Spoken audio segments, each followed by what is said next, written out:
Hi hello ಎಲ್ರಿಗೂ ನಮಸ್ಕಾರ. ಎಲ್ಲರೂ ಹೇಗಿದ್ದೀರಾ? ಚೆನ್ನಾಗಿದ್ದೀರಾ ಅಂತ ಭಾವಿಸ್ತೀನಿ. ಎಲ್ಲರಿಗೂ ಮಕರ ಸಂಕ್ರಾಂತಿ ಹಬ್ಬದ ಹಾರ್ದಿಕ ಶುಭಾಶಯಗಳು.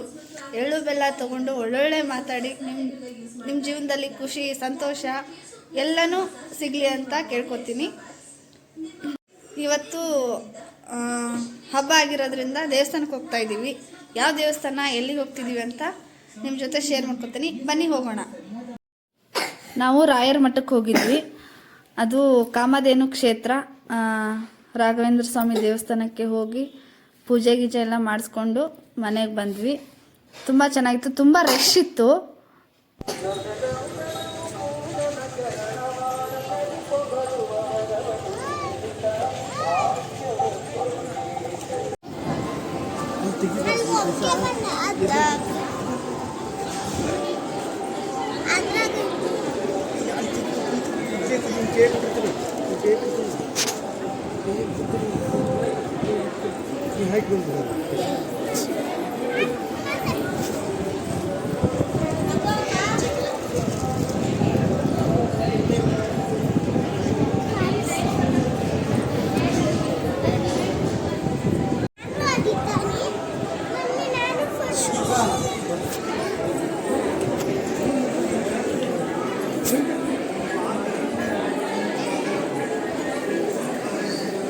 ಅಲ್ಲಿಂದ ಬಂದಮೇಲೆ ಸುಮ್ಮನೆ ಮಲ್ಕೊಂಡ್ವಿ, ಸುಸ್ತಾಗಿತ್ತು. ಅದನ್ನು ಮಾರನೇ ದಿನ ಕಂಟಿನ್ಯೂ ಮಾಡ್ತಾಯಿದ್ದೀವಿ ವೀಡಿಯೋನ. ಸೊ ಹೋಗಿ ನೋಡ್ಕೊಂಡ್ಬಂದ್ವಿ. ನೀರು ಕುದಿಯೋಕೆ ಇಟ್ಟಿದ್ದೀನಿ. ಇದು ಜೋಳದ ಹಿಟ್ಟು. ಈ ಥರ ನೀರು ಕುದ್ದ ಮೇಲೆ ಹಿಟ್ಟು ಹಾಕ್ಕೊಂಡು ಮುದ್ದೆ ಮಾಡ್ತೀವಲ್ಲ, ಆ ಥರ ಹಿಟ್ಟನ್ನು ನಾದ್ಕೋಬೇಕಾಗುತ್ತೆ. ಇವಾಗ ನೀರು ಕುದ್ದಿದೆ, ಹಿಟ್ಟು ಹಾಕೊಳ್ಳೋಣ.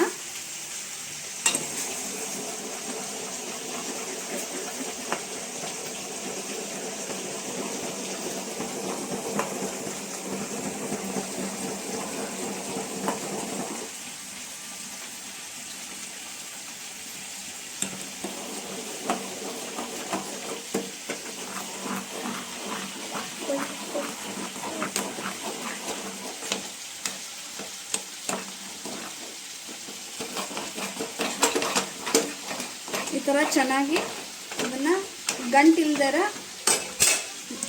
ಮಿಕ್ಸ್ ಮಾಡ್ಕೋಬೇಕು.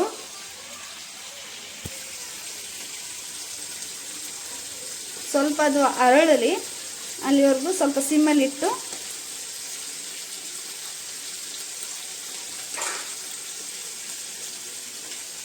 ಇವಾಗ ತೆಗಿತೀನಿ.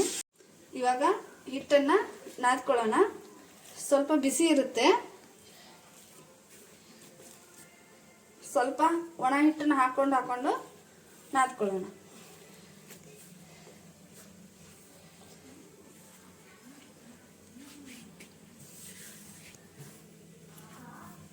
ಚೆನ್ನಾಗಿ ಕೈ ಇಲ್ಲಿಂದ ನಾದಬೇಕು. ಸ್ವಲ್ಪ ಬಿಸಿ ಬಿಸಿ ಹತ್ತಾ ಇರುತ್ತೆ.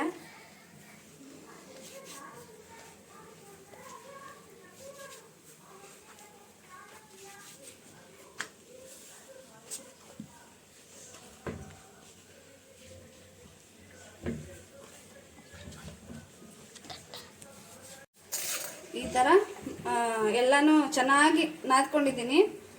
ಸಾಫ್ಟಾಗಿ ಆಗುತ್ತೆ ರೊಟ್ಟಿ. ಒಂದ್ಸತಿ ಟ್ರೈ ಮಾಡಿ ನೋಡಿ.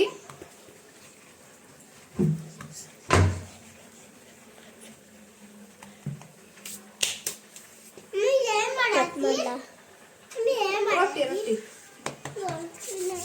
ನಾನು ಬಡಿಯೋದಿಲ್ಲ, ಲಟ್ಟಿಸ್ಕೊತೀನಿ. ಸೊ ನಾನು ಒಂದು ಲಟ್ಟಣಿಗೆ ಈ ಥರ ಒಂದು ಕವರ್ನ ಕಟ್ಟಿದ್ದೀನಿ. ಯಾಕಂದರೆ ಇದು ರೊಟ್ಟಿ ಚಪಾತಿ ಆಗಲಿ ಏನೇ ಮಾಡಿದರೂ ಇದಕ್ಕೆ ಅಂಟ್ಕೊಳ್ಳಲ್ಲ. ಸೊ ಇದು ಬೆಸ್ಟ್ ಕಟ್ಟೋದು.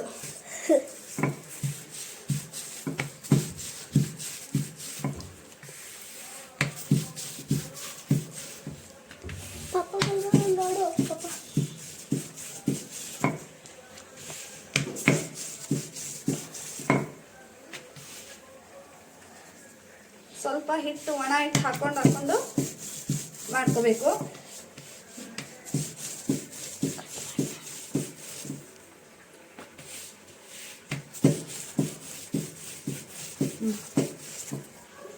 ರೊಟ್ಟಿ ಆಗಿದೆ, ಇದನ್ನ ತವೆ ಮೇಲೆ ಹಾಕೋಣ.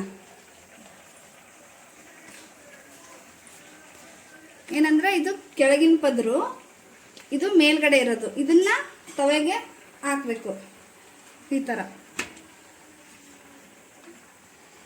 ಒಂದು ಕಾಟನ್ ಬಟ್ಟೆಯಲ್ಲಿ ನೀರನ್ನು ಇಟ್ಕೊಂಡ್ಬಿಟ್ಟು, ಕಾಟನ್ ಬಟ್ಟೆಯಲ್ಲೇ ಹೀಗೆ ಇದು ಮೇಲ್ಗಡೆ ನೀರು ಹಚ್ಚಬೇಕು.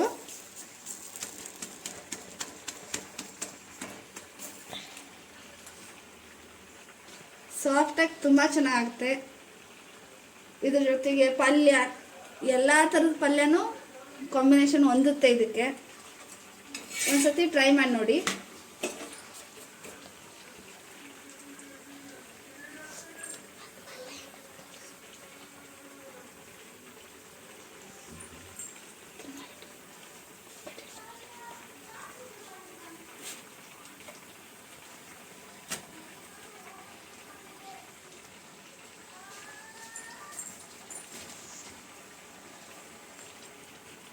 ಒಂದು ಟಿಪ್ಸ್ ಏನಂದರೆ, ಈ ಥರ ಬಟ್ಟೆ ತಗೊಂಡು ಹಿಂಗೆ ಪ್ರೆಸ್ ಮಾಡಿದ್ರೆ ರೊಟ್ಟಿ ಚೆನ್ನಾಗಿ ಉಬ್ಬುತ್ತೆ.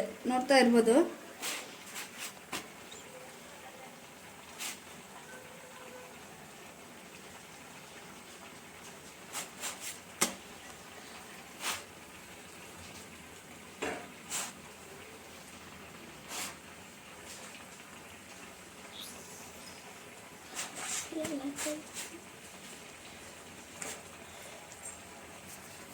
ನೋಡ್ಬೋದು ಸಿಂಪಲ್ಲಾಗಿ ಈಸಿಯಾಗಿ ರೊಟ್ಟಿ ಯಾವ ಥರ ಮಾಡಿದೆ ಅಂತ.